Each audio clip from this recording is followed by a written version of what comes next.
Al-Aqsa typhoon started from Gaza, and it will stretch to reach West Bank, 1948 territories, and our people across our territories.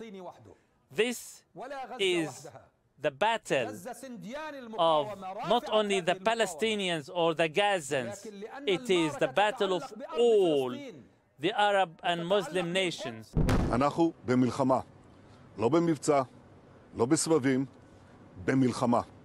הבוקר חמאס פתח במתקפת פתע רצחני נגד מדינת ישראל ונגד אזרחיה. אנחנו בתוך זה משעות הבוקר המוקדמות. כינסתי את ראשי מערכת הביטחון, הנחיתי קודם כל לטהר את היישובים מהמחבלים שחדרו פנימה. הפעולה הזאת מתבצעת בשעות הללו. במקביל הוריתי לבצע גיוס מילואים נרחב ולהשיב מלחמה שערה בעוצמה ובהיקף שהאויב לא הכיר. האויב ישלם מחיר שהוא לא ידע כמותו. אני קורא בינתיים לכל אזרחי ישראל להישמע בקפדנות להנחיות הצבא, להנחיות פיקוד העורף. אנחנו במלחמה ואנחנו ננצח.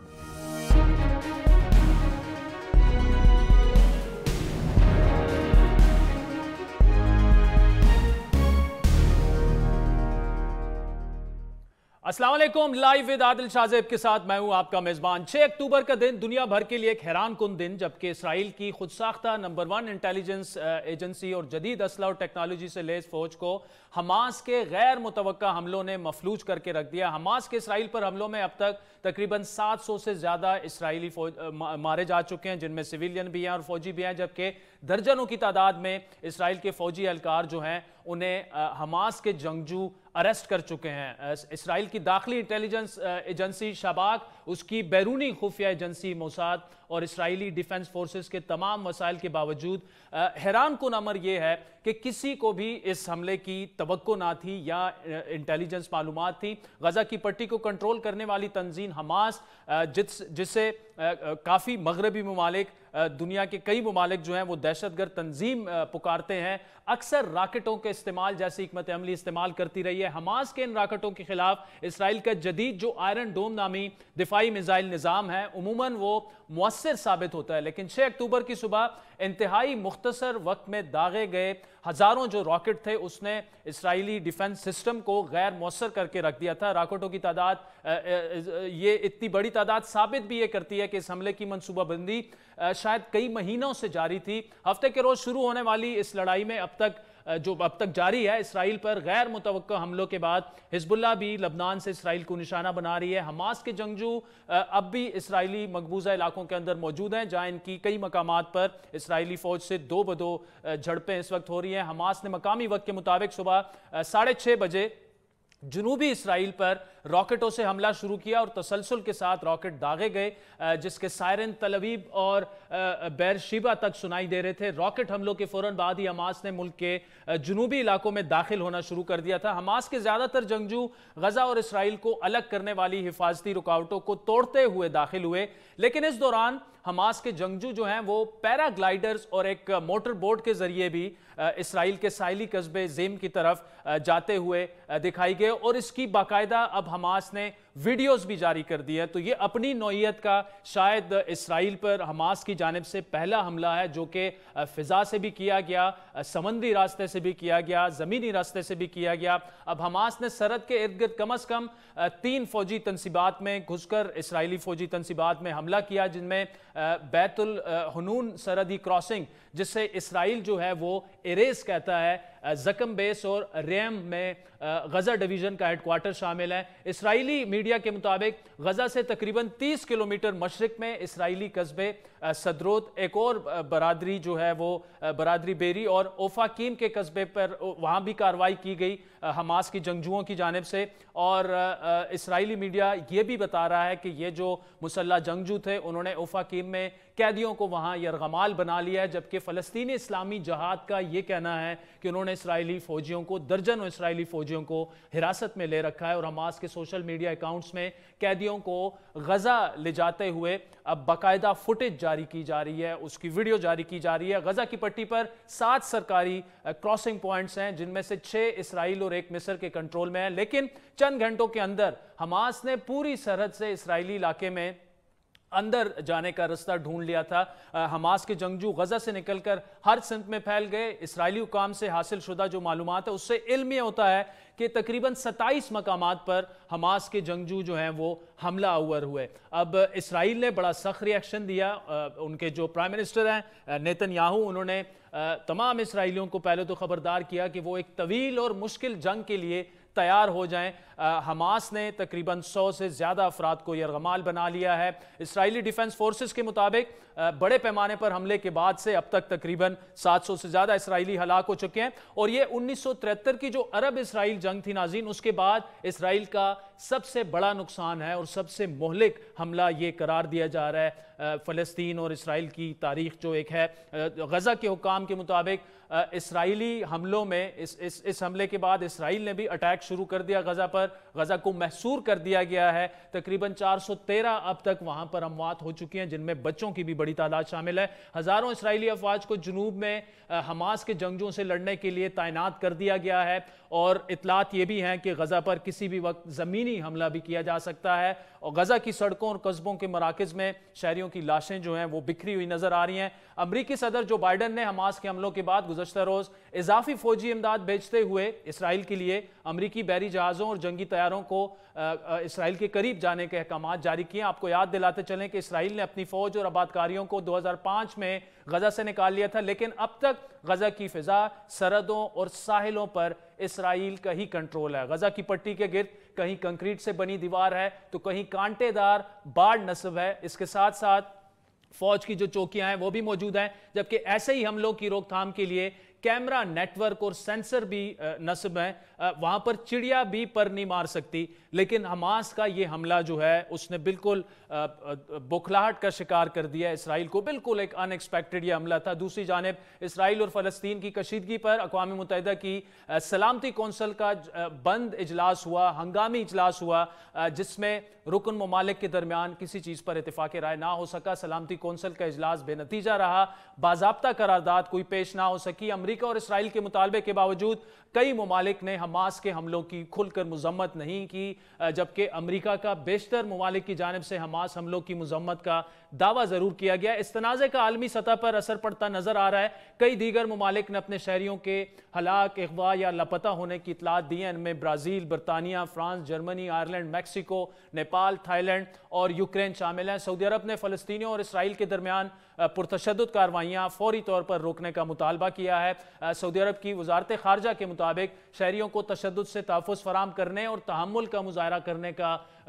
ہونا چاہیے دونوں جانب سے۔ ساتھ ہی انہوں نے متنبہ کیا کہ قبضے کا تسلسل، یعنی اسرائیلی قبضے کا تسلسل، فلسطینی عوام کو ان کے جائز حقوق سے محروم کرنا اور ان کے تقدس کے خلاف منظم اشتعال انگیزی کے واقعات کشیدگی میں مزید اضافے کا باعث بن سکتے ہیں۔ آپ کو یہ بتاتے چلیں کہ اسرائیل اور سعودی عرب کے درمیان تعلقات کی بہتری کے لیے مذاکرات جاری تھے، جن میں امریکہ بڑا اہم کردار ادا کر رہا تھا، لیکن اب وہ مذاکرات بھی تھوڑا سا تاخیر کا یا تعطل کا شکار ہو جائیں گے۔ مصر کے مطابق حماس اور اسرائیل کے درمیان صورتحال مزید بگڑنے سے روکنے کے لیے وہ اپنا کردار ادا کر رہے ہیں، ثالثی کی کوششیں کر رہے ہیں۔ عالمی سطح پر اثر رسوخ رکھنے والی پارٹیوں سے بھی وہ بھرپور رابطے میں ہیں۔ مصری وزارت خارجہ کے مطابق جو ان کے وزیر خارجہ ہیں سامح شکری، انہوں نے یورپی یونین کے خارجہ امور کے سربراہ جوزف بوریل سے بات کی ہے اس معاملے میں۔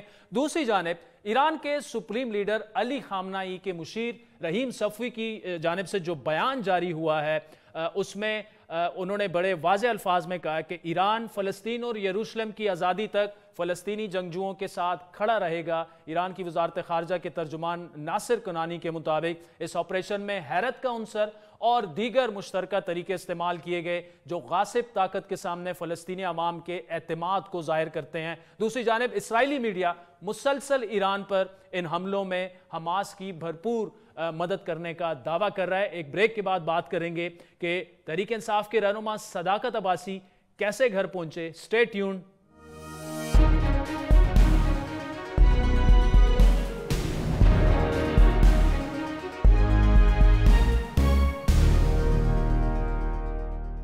ویلکم بیک ناظرین. تحریک انصاف کے رہنما عثمان ڈار کے منظر عام پر آنے کے بعد تحریک انصاف کے ایک اور رہنما صداقت عباسی بھی اپنے گھر پہنچ چکے ہیں. انہوں نے انسداد دہشت گردی عدالت پنڈی سے 10 اکتوبر تک کی ضمانت قبل گرفتاری بھی لے لی ہے.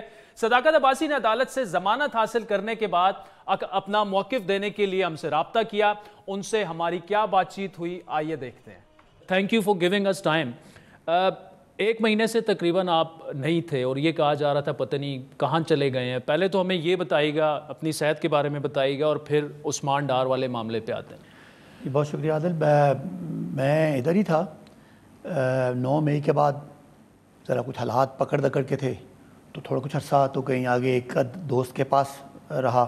ٹھیک. پھر جی بی چلا گیا. اچھا. اور جی بی کے بعد آ کے تو میں نے اپنی ضمانت کے لیے گیا کورٹ میں. مجھے پتہ چلا کہ جو آرے بازار کا جی ایچ کیو والا معاملہ ہے اس میں میرا نام ہے. اچھا.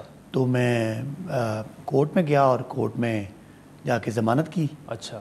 ضمانت کے بعد اب میں آج آپ کے پاس آ گیا ہوں. تحریری بیان وغیرہ بھی دیا آپ نے؟ جی تحریری بیان بھی دے دیا. وہ اس حوالے سے 164 کا جو بیان ہے وہ بھی میں نے دے دیا مجسٹریٹ کے سامنے. ٹھیک. اور اس کے بعد یہاں آ گیا. اچھا, یہ جو عثمان ڈار صاحب جو کہہ رہے ہیں کہ جی یہ سارا 9 مئی پلان ہوا, ایگزیکیوٹ ہوا عمران خان صاحب کے کہنے پہ اور ہم سب اس کا حصہ بن گئے, یہ ٹھیک جو عثمان ڈار آپ نے سنا؟ عثمان ڈار جو بات کریں وہ اپنے حوالے سے کریں گے. مجھے تو یہاں کے حالات کا میں نہیں شاہد ہوں. اگر وہ مجھ سے اگر آپ پنڈی اور اس گیٹ کے حالات کے بارے میں مجھے زیادہ پتہ ہے لاہور کا. یہ بات تو پچھلے سال 1.25 سال سے تھی کہ عمران خان صاحب جو ہے وہ بہت زیادہ ایک ہمارے پارٹی کا ایک گروپ تھا جس میں شیریں مزاری صاحبہ, مراد سعید صاحب, شہباز گل صاحب, وہ جب بھی کوئی میٹنگ ہوتی تھی تو وہ بہت زیادہ جو ہم لوگوں کو سب کو بڑا عجیب لگتا تھا کہ ایک ایکسٹریم سے زیادہ ایک خان صاحب کو باتیں بتاتے تھے. اور اس کے بعد خان صاحب کا بھی جو 1 سال کا بیانیہ تھا وہ انتہائی ایک ایکسٹریم پہ اداروں کے خلاف, فوج کے خلاف تھا. اور اس کا ایک امپیکٹ ظاہر ہے پورے آیا, اور 9 مئی کا جو امپیکٹ آیا جو جگہ جگہ پہ, اس کی وجہ تو وہ بیانیہ ہی تھا. ٹھیک. اچھا, 9 مئی سے تھوڑا سا اگر پیچھے جائیں, تقریباً 2-3 مئی, بلکہ ایک جلوس ایسا آیا تھا, میں نے آپ کو کال بھی کی تھی, میں آپ کا جلوس دیکھ رہا ہوں, بہت بڑا جلوس آپ لے کے آئے, یاد ہے آپ کو؟ جی جی. ہماری وہ کنورسیشن ہوئی تھی. وہ بتائیے گا ذرا کہ کیا یہ معاملہ 9 مئی سے 1 ہفتے پہلے اگر ہم شروع کریں, یہ 9 مئی تک کیسے پہنچا؟ دیکھیں یہاں پہ ایک ہم نے ایک ریلی خان صاحب نے پلان کی تھی 6 مئی کو. اچھا. اس کے لیے خان صاحب نے ہمیں 4 مئی کو, ہم سب جو پنڈی کے ٹکٹ ہولڈرز ہیں, ٹھیک, ہم سب کو چکری خان صاحب کی یہاں اسلام آباد میں پیشی تھی, چکری ہمیں بلایا. اور اس میں پنڈی کے سارے ٹکٹ ہولڈرز جس میں واسق صاحب, راجہ بشارت صاحب, سارے اچھا یہ تھے. ادھر سے شبلی فراز صاحب تھے, وہ مسرت چیمہ تھی, یہ ادھر سے آئے تھے.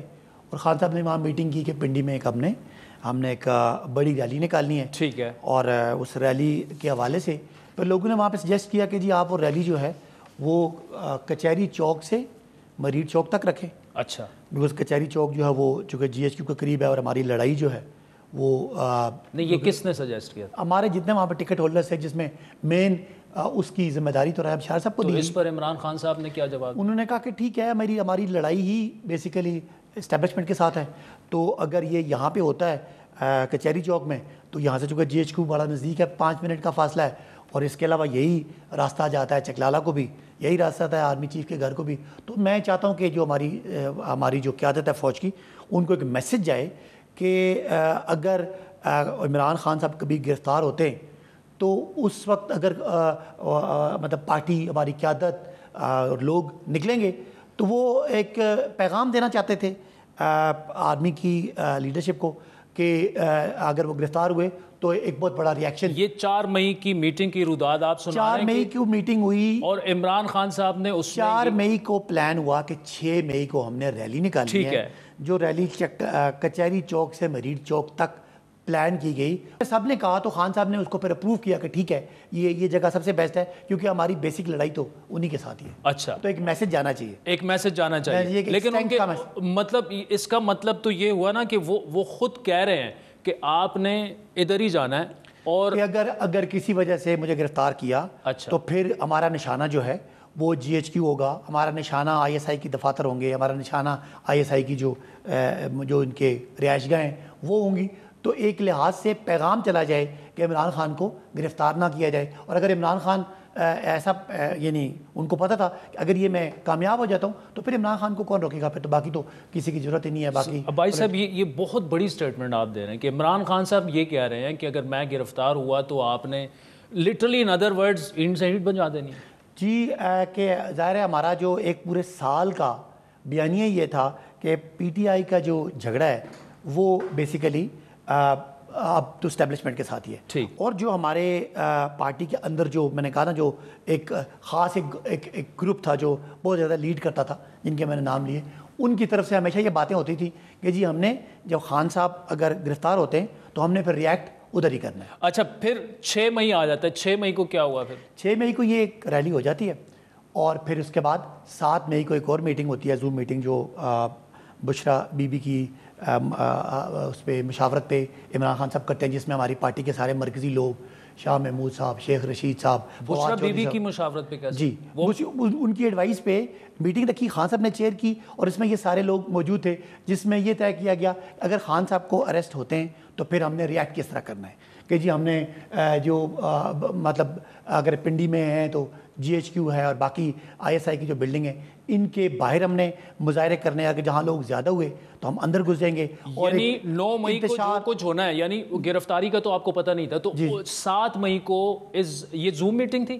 اس زوم میٹنگ میں یہ منصوبہ بندی کر دی گئی تھی کہ کس نے کہاں کہاں جانا ہے. مطلب یہ کہ اگر لوگ نکلیں گے تو خان صاحب نے کہا کہ وہ ایسا ہو کہ نکلے لوگ اور وہ ایسی بلڈنگ کے باہر جائیں، اور اگر جہاں زیادہ لوگ اکٹھے ہو جائیں اندر جائیں، توڑ پھوڑ کریں تاکہ انتشار ہو، اور تاکہ پھر ایک پیغام جائے، اور یعنی ہمارے ایک مقابلہ جو ہے وہ اسٹیبلشمنٹ سے تھا. اور اگر ہم ان کو ایک دفعہ پچھاڑنے کی بات ہے پھر آگے عمران خان کی سیاست میں کوئی رکاوٹ نہیں رہے گی. اس میٹنگ میں کون کون شامل؟ کسی نے روکا نہیں ان کو کہ آپ کیا کرنے جا رہے ہیں؟ خان صاحب یہ جو میٹنگ ہوتی تھی اس میں سارے اپنا مشورہ دیتے تھے، وہ یہ خان صاحب کی بات نہیں ہے. یہ جتنا میں نے کہا نا، یہ جو ہمارے اسٹرانگ لوگ جو ہماری پارٹی کے فرنٹ رنرز جو ہوتے ہیں، اور جو خان صاحب کے مطلب رائٹ لیفٹ جو بندے، یہ زیادہ اس بارے میں یعنی اینٹی اسٹیبلشمنٹ باتیں کرتے ہیں. دیکھیں نا، یہ بات اس طرح ڈائریکٹ تو نہیں ہوتی نا. بات اس طرح ہوتی ہے کہ جی اگر مطلب خان صاحب یہ کہہ رہے ہیں کہ جی میں نے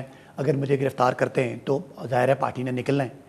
اب باقی جو لوگ ہوتے ہیں وہ سارے پھر ایڈوائز کرتے ہیں کہ جی کدھر جس طرح کی 6 مئی کی میٹنگ کا کچہری چوک میں رکھنے کا مقصد یہ تھا کہ ایک ذرا میسج چلا جائے اور لوگوں کا بھی جو خوف ہے وہ ختم ہو جائے. اور پھر اس کے بعد یہ کہ اگر لوگ زیادہ نکلتے ہیں تو پھر لوگ خود ہی اندر گھس جائیں گے اور وہ توڑ پھوڑ کریں گے، انتشار ہوگا، اور انتشار ہوگا تو ایک لحاظ سے ادارہ بدنام ہوگا، اور ادارہ بیک فٹ پہ چلا جائے گا اور ایک پی ٹی آئی کو کھلا گراؤنڈ مل جائے. لیکن اہداف تو طے کر لیے گئے تھے نا. جی اس میں جی ایچ کیو بھی شامل تھا. اس میں جنرلی یہ بات تھی کہ جہاں کے آرمی کی اور جگہ ان کے بارے میں ڈسکشن کی، ان کو اپنے ٹارگٹ کرنا ہے. اور یہ انڈوزمنٹ جو تھی یہ عمران خان صاحب ہیڈ وہ کر رہے تھے ظاہر ڈسکشن میں.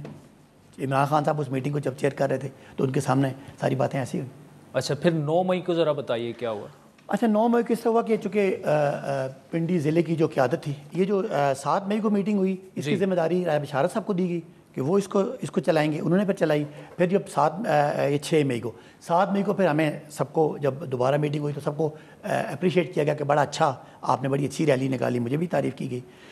9 مئی کو اس طرح ہوا کہ جب پتہ چلا کہ جی خان صاحب اریسٹ ہو گئے تو ہمیں جو ضلعی قیادت ہے واسع قیوم صاحب وغیرہ نے کہا کہ جی آپ سارے لیاقت باغ اکٹھے ہو جائیں.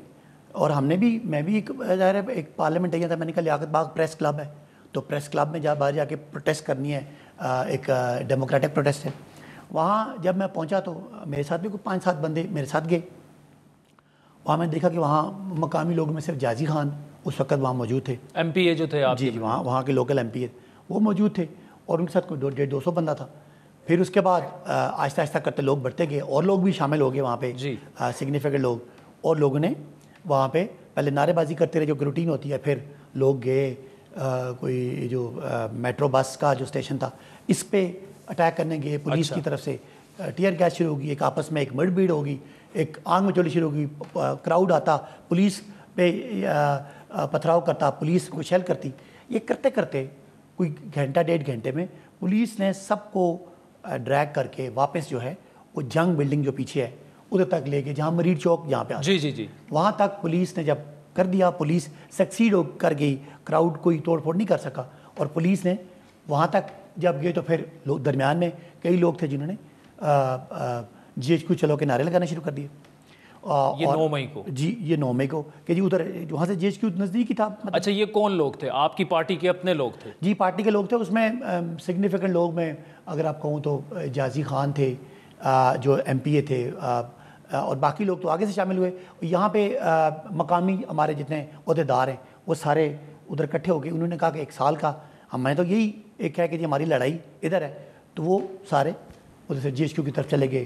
کسی کا ڈنڈے تھے, کسی کے ہاتھ میں پیٹرول کی بوتلیں تھیں, کسی کے ہاتھ میں پتھر تھے, وہ پھر ادھر چلے گئے.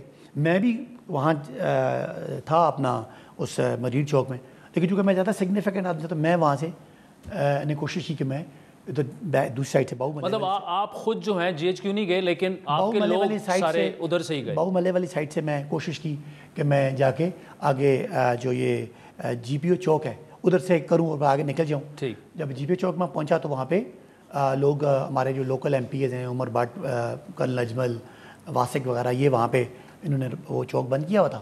ایک جو اہم سوال ہے نا, جو 7 مئی کو آپ نے کہا کہ بشرا بی بی کی ایڈوائس پر یہ میٹنگ ہوئی 7 مئی کو, بشرا بی بی کا اس میٹنگ میں کیا کردار تھا؟ کیا وہ مطلب ایک جنرلی ڈسکشن ہوئی نا کہ بشرا بی بی ایڈوائس کر رہی ہیں. اچھا. وہ آپس میں ڈسکس ہوتی ہے نا بات, تو وہ میٹنگ میں ڈائریکٹ تو نہیں ہوتی, لیکن ان کی ایڈوائس جو ہے وہ مطلب ہمیں اپنے سرکل سے پتہ چلا کہ انہوں نے یہ میٹنگ ایڈوائز. اور میں ایک دفعہ پھر جسٹ ٹو ری ایمفسائز صداقت صاحب, 7 مئی کو عمران خان صاحب کی واضح انسٹرکشنز جو تھیں اس سے آپ کے ذہن میں کیا بیٹھا کہ کیا کرنا ہے 9 مئی کو؟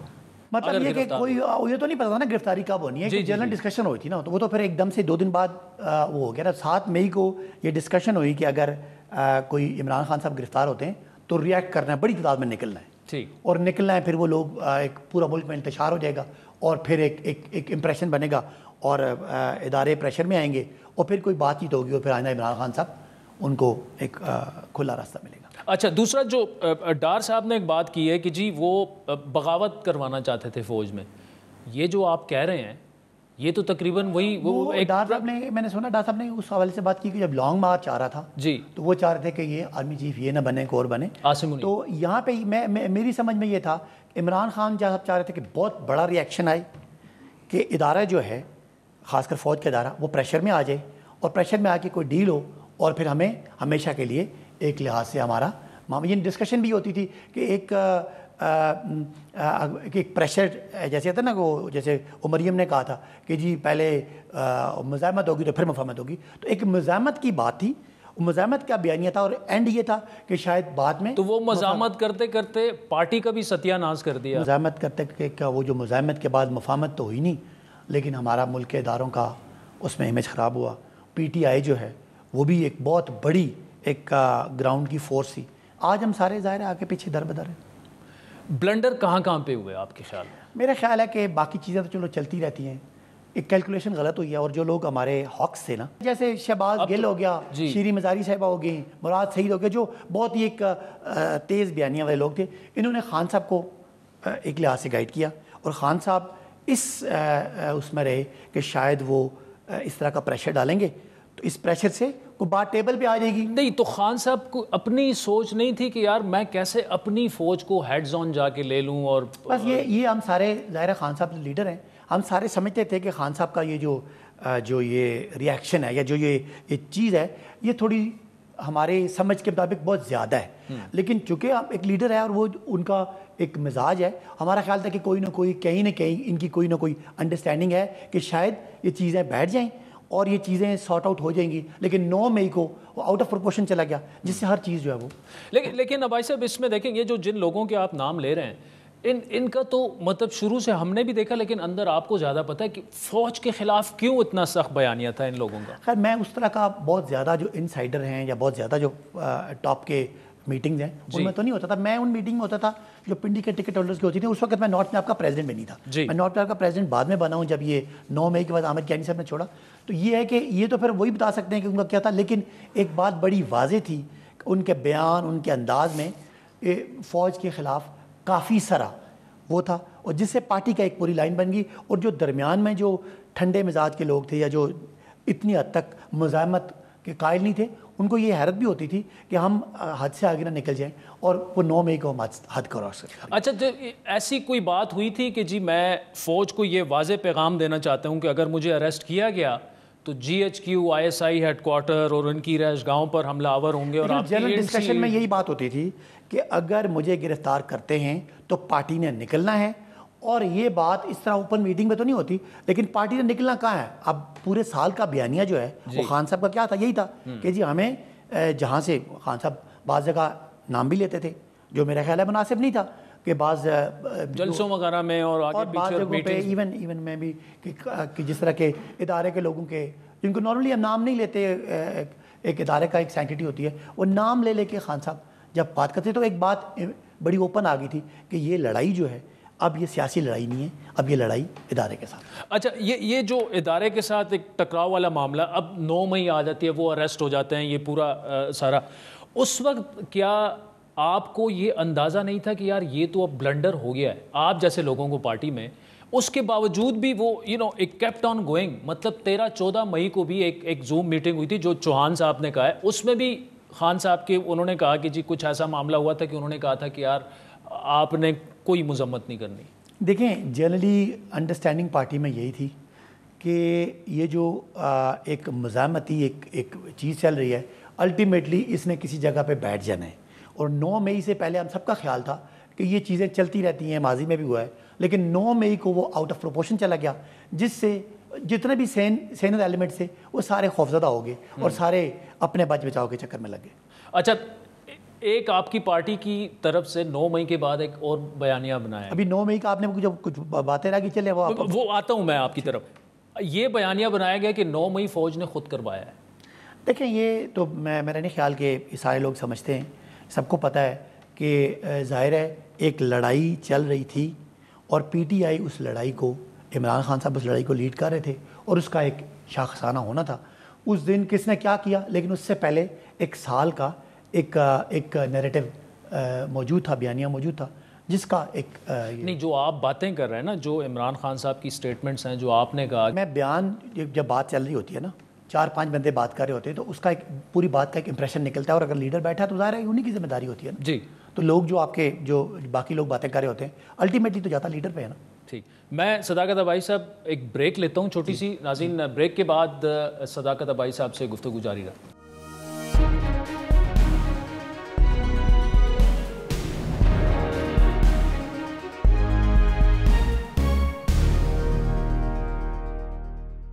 ویلکم بیک ناظرین، PTI نارتھ پنجاب کے صدر صداقت علی عباسی صاحب ہمارے ساتھ موجود ہیں۔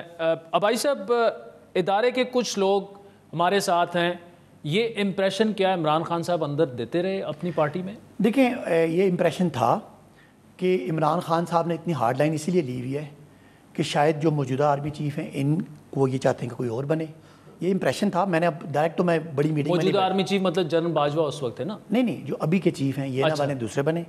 اور دوسری بات یہ تھی کہ شاید کوئی درمیان میں ایسے لوگ ہیں جو خان صاحب کو یہ امپریشن دے رہے ہیں کہ خان صاحب یہ اپنا بیانیہ رکھیں اور درمیان میں کوئی کسی قسم کا کوئی تبدیلی ہو جائے گی یا کچھ ہو جائے گا، تو یہ امپریشن پارٹی کے اندر تھا اور ہمیں یہ باتیں سننے کو ملتی تھی۔ یعنی وہ کیوں نہیں چاہتے تھے کہ عاصم منیر صاحب؟ یہ تو پھر اب دیکھیں نا، انہوں نے کبھی میرے سے بات تو نہیں کی یا میں کہوں نہیں، لیکن آپ کا امپریشن کیا تھا؟ امپریشن یہ تھا کہ خان صاحب کا اپنی چوائس کوئی اور ہوگی، مطلب یہ ہو سکتا ہے کہ ان کی یہ چوائس شاید نہیں تھی، اور اس وجہ سے یہ جو امپریشن تھا وہ پارٹی میں یہ تھا کہ خان صاحب شاید مطلب آپ کی پارٹی میں امپریشن تھا کہ فوج کے اندر لوگ جو ہیں وہ ہمارے ساتھ موجود ہیں، وہ ہمیں کوئی لوگ ہیں جو خان صاحب کو پوری ان کے خان صاحب کو ٹیک ہے، جو خان صاحب بڑے کانفیڈنٹ ہیں کہ جی یہ بات معاملہ کسی طرف، وہ اتنی بڑی ہارڈ لائن لینے کے باوجود بھی وہ کہیں نہ کہیں کسی طرف بیٹھے۔ اچھا، 9 مئی آپ کچھ ایڈ کرنا چاہ رہے تھے؟ لیکن میں وہ بتا رہا کہ وہاں جب یہ معاملہ ہوا تو پھر جب میں دیکھا کہ GPO چوک بھی بند ہوا ہوا ہے، میں وہاں سے واپس آ گیا۔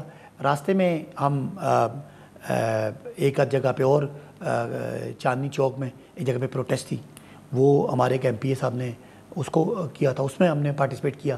رات کو میں چلا گیا فیض آباد، وہاں پہ راستے بند تھے، چیک کرنے کے لیے گیا تو وہاں مجھے قاسم سوری صاحب نظر آئے، وہ بھی وہاں پہ، یہ فیض آباد میں تھے؟ فیض آباد میں تھے، نارے شارے سب کو بندے تھے 12-15۔ یہ واقعہ ہوا۔ نیکسٹ ڈے ہمیں پتہ لگا کہ خان صاحب یہاں اس میں ہیں، 10 تاریخ کو یہ